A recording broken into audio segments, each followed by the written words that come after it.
2026년 6월 16일 온라인 새벽 만나 기도를 시작하겠습니다. 이제 다 함께 사도신경 하심으로 우리의 신앙을 고백하겠습니다.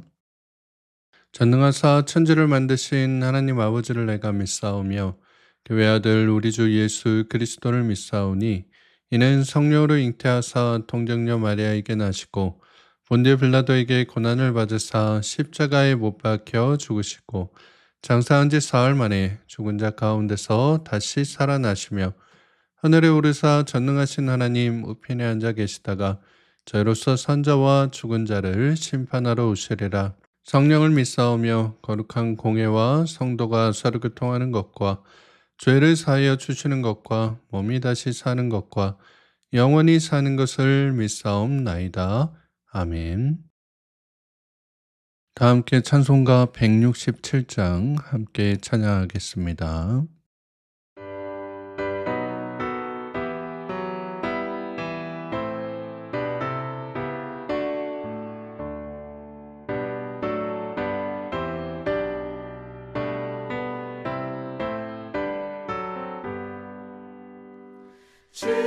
즐겁도다 이날 세세의 할말 사망 권세 깨고 하늘이 열려 죽은 자가 다시 살아나와서 생명의 주 예수 찬송하도다. 즐겁도다 이날 세세의 할말 사망 권세 깨고 승리하셨네. 부활하신 주님 나타나시니 천지 만물 모두 새 옷 입었네. 꽃은 만발하고 잎이 우거져 승리하신 주를 찬송하도다. 즐겁도다 이날 세세의 할말 사망 권세 깨고 승리하셨네.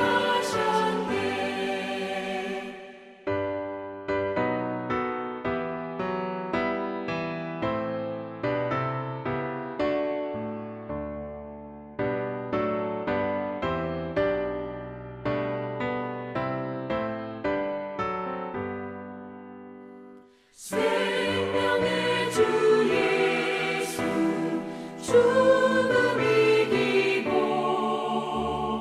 모든 문을 열고 살아나셨네. 주의 말씀대로 이루어져서 사흘 만에 다시 살아나셨네. 즐겁도다 이날 세세의 할말 사망 권세 깨고 승리하셨네. 아멘.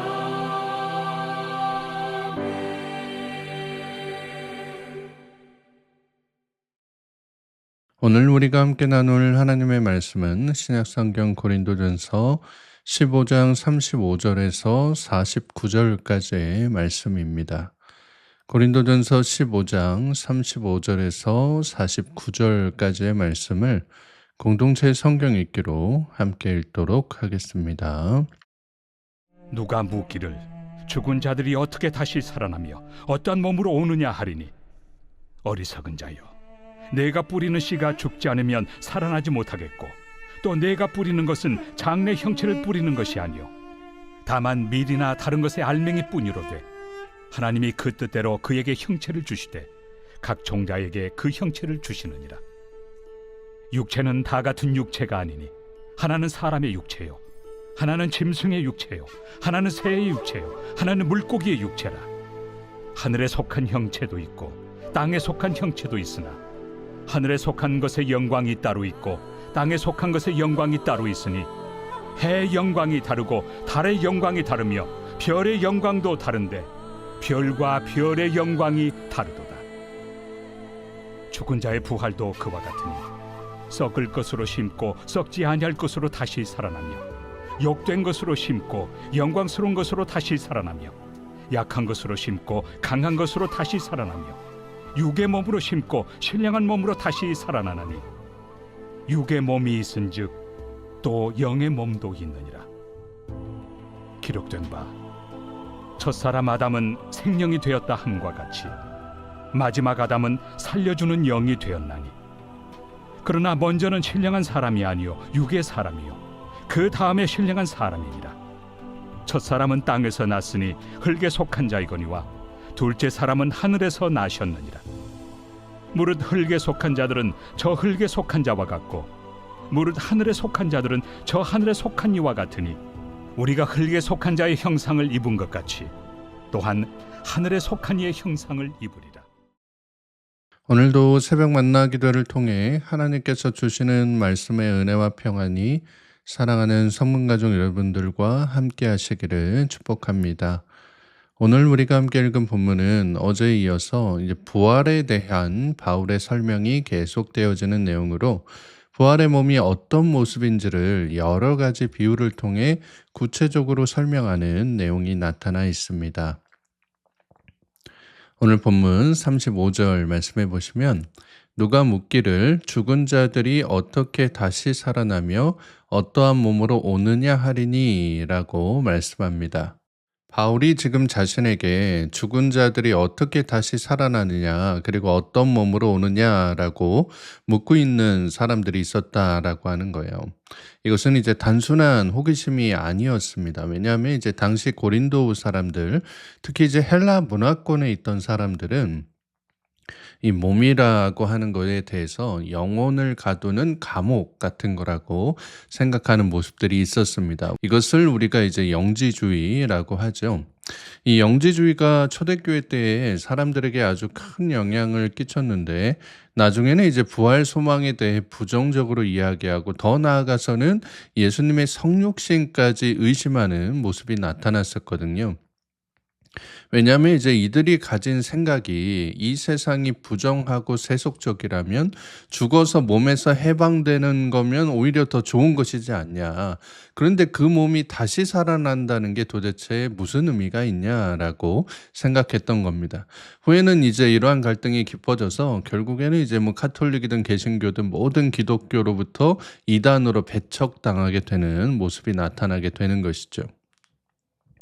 그래서 이제 바울도 오늘 본문 36절에서 이러한 사람들을 아주 강하게 질책하면서 권면하는 내용이 나오는데요. 36절 보시면 처음에 뭐라고 바울이 지칭하나요? 바로 어리석은 자요라고 말을 합니다. 그러니까 바울이 야 이 멍청한 녀석들아라고 이제 이러한 영지주의를 따르는 사람들에 대해서 배격하는 그런 이제 말을 하고 있는 건데요. 바울이 이 어리석은 자요라고 말한 이 단어가 이 본문 딱 여기에서만 나오는 표현입니다. 그러니까 부활과 영적 진리를 깨닫지 못하는 사람들한테 너희들이 지금 얼마나 본질을 놓치고 있는지, 너희들 스스로가 만든 그 신앙 안에 갇혀서 진짜 복음을 외면하는 그 모습이 얼마나 멍청하고 어리석은지를 막 이제 심한 표현으로 이렇게 얘기를 하고 있는 겁니다. 그러면서 이제 바울이 씨앗의 비유를 들어서 설명하는 게 이어지는데요. 여러분 이제 작물 길러보신 분 계시죠? 그러니까 텃밭 같은 거 해보신 분들은 아마 잘 아실 텐데요. 저희 부모님께서도 이제 작은 텃밭을 하시는데 거기 이제 블루베리를 심으셨거든요. 근데 이 블루베리가 얼마나 많이 열리는지 저희 아이들이 이제 할아버지 집에 간다고 하면 블루베리 따러 가자라고 할 정도로 많이 이제 재배하시는 모습을 보게 됩니다. 여러분 우리가 이런 블루베리나 어떤 작물을 이제 텃밭에 이걸 심을 때 어떻게 하시나요?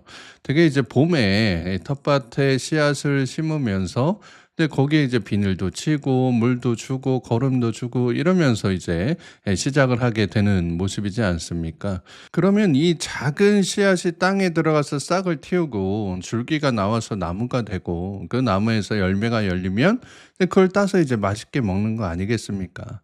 그러니까 딱딱했던 그 작은 씨앗이 땅에 심겨져서 싹이 트고 줄기가 자라서 열매가 맺히게 하는 것. 이것이 이제 바울이 말하는 부활 신앙의 메커니즘이라고 하는 거예요. 그러니까 씨앗이 처음에는 이렇게 심겨진 모습으로 있다가 땅 속에서 발화가 되면서 씨앗의 모양과는 전혀 다른 줄기의 모습으로 나오고 그것이 나중에는 풍성하고 아름다운 열매로 변하게 되는 것처럼 우리 역시 이제 씨앗과도 같은 내 육신이 예수 그리스도께서 오시는 그날에 풍성하고 아름다운 몸으로 변화되어 훨씬 더 영광스러운 모습으로 변하게 된다라는 것입니다. 내 씨앗의 상태가 중요한 것처럼 내 몸이 복음을 위한 몸이냐, 예수 그리스도를 위해 살았던 삶이냐라고 하는 상태가 중요하다. 그거면 족하다라고 하는 거예요. 그것이 하나님께서 우리에게 주신 은혜다라고 말을 하고 있는 겁니다. 왜냐하면 그 씨앗에서 어떤 열매가 나올지 하나님께서 정하셨다라고 하는 겁니다. 하나님께서 그 뜻대로 우리에게 열매를 허락해 주신다라고 하는 거예요. 부활의 몸이 어떤 모습일지도 마찬가지다라고 하는 겁니다. 우리가 그 모습을 상상하고 예측하는 게 아니라 하나님의 뜻 가운데 주시는 그 모습을 순종하고 받아들이는 거다라고 말하고 있는 거예요. 하나님께서 피조물에게 각각 다른 육체를 주셨고 그에 따라 그들의 형체나 영광도 각각 다르다라고 바울이 이야기하고 있는 겁니다. 이어서 이제 45절부터 49절까지는 첫사람 아담과 마지막 아담이신 예수님을 비교하는 내용이 나옵니다. 45절 말씀해 보시면 기록된 바 첫사람 아담은 생령이 되었다 함과 같이 마지막 아담은 살려주는 영이 되었나니 라고 말씀합니다. 여기 보시면 이제 첫사람 아담은 생령이 되었다라고 하잖아요. 우리가 이제 잘 알다시피 창세기 2장 7절에서 하나님께서 아담을 흙으로 지으신 후에 그 생기를 코에 불어넣으시니 사람이 생령이 되었다라고 하는 그 말씀을 인용한 것입니다. 즉 아담은 흙으로 만든 흙에 속한 자라고 하는 거예요. 그런데 마지막 아담, 즉 예수님은 영에 속한 자, 흙이 아닌 영적인 존재로 오신 분이다라고 말하고 있는 것입니다. 그래서 47절 말씀을 보시면 첫사람은 땅에서 났으니 흙에 속한 자이거니와 둘째 사람은 하늘에서 나셨느니라라고 말씀하고 있습니다. 그러니 우리가 흙에 속한 아담의 형상을 입고 지금 이 땅을 살아가는 것처럼 후에 하늘에서 나신 분과 같이 하늘에 속한 사람처럼 하늘에 속한 이의 형상을 입고 살아가게 된다라고 얘기하고 있는 거예요. 이게 지금 부활신앙이다라고 얘기하고 있는 것입니다. 사랑하는 여러분, 나이가 들면 자연스레 모든 관심이 건강에 쏠리게 되어 있습니다. 젊었을 때야 뭐 하루만 이렇게 잘 자도 모든 피곤이 풀리고 다음날 이제 쌩쌩한 모습으로 일을 할 수 있었지만 지금은 어떤가요? 우리가 한 일주일을 자도 피곤하고요. 또 자고 자도 또 자도 몸은 또 왜 그렇게 자주 피곤한지 또 그냥 좀만 좀 무리하고 나면은 왜 그렇게 아픈 곳이 많이 나타나는지 이번 주에 여기가 아프면 다음 주엔 또 다른 곳이 아프고 그러다 보니까 이제 식탁 위에 약봉지만 늘어가는 모습들이 많다라고 하는 겁니다. 그럼 이런 말이 이제 뭐라고 하는 겁니까? 이런 게 무슨 의미라고 하는 거예요? 우리가 아무리 건강하게 관리하고 좋은 것을 먹고 열심히 운동한다라고 해도 결국에는 이 시간이라는 이 존재 앞에서 우리가 무너지게 된다라고 하는 거예요. 왜냐하면 그게 이제 우리 몸이 가진 흙으로 된 사람이 가진 한계다라고 하는 겁니다. 하지만 영광스러운 부활의 순간이 왔을 때 우리 몸은 썩지 않을 몸으로 더 강하고 신령한 몸으로 다시 태어나게 된다라고 하는 거예요. 그러니까 이 소망을 가지고 이 기대함을 가지고 우리가 믿음 가운데 살아가야 된다라고 바울이 권면하고 있는 것입니다.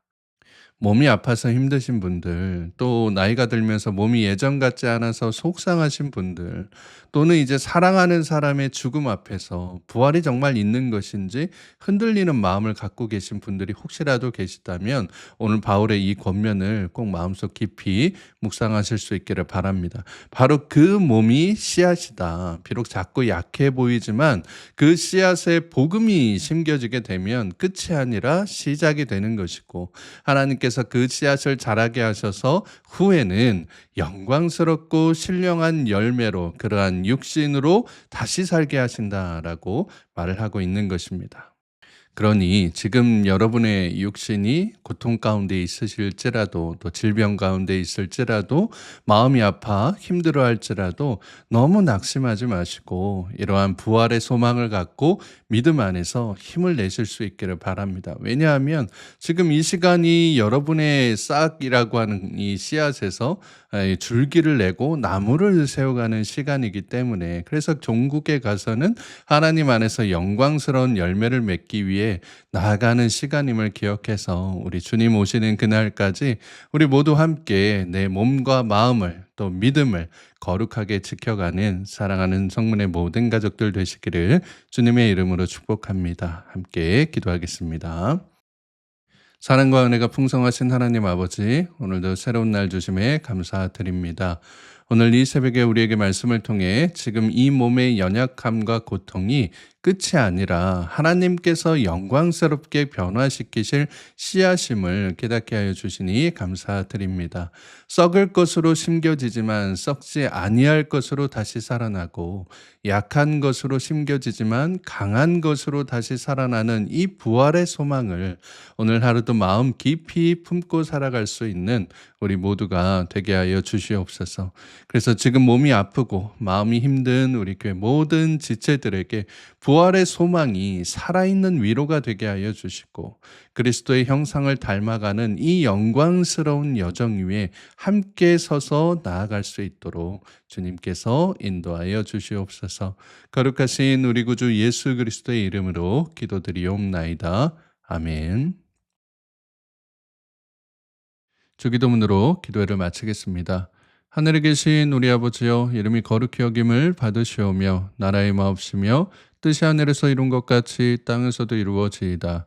오늘날 우리에게 일용할 양식을 주옵시고, 우리가 우리에게 죄 지은 자를 사하여 준 것 같이 우리 죄를 사하여 주옵시고, 우리를 시험에 들게 하지 마옵시고 다만 악에서 구하옵소서. 대개 나라와 권세와 영광이 아버지께 영원히 있사옵나이다. 아멘. 이제 함께 기도하는 시간을 갖도록 하겠습니다. 오늘 주신 말씀 마음에 묵상하시면서 나라와 민족과 또 우리 교회 위해서, 또 원로 목사님과 담임 목사님 위해서, 또 우리 교회 모든 환우분들과 연약한 지체들을 위해서, 또 여러분의 가정을 위해서 여러분 계신 자리에서 간절하게 함께 기도하도록 하겠습니다. 함께 기도하겠습니다.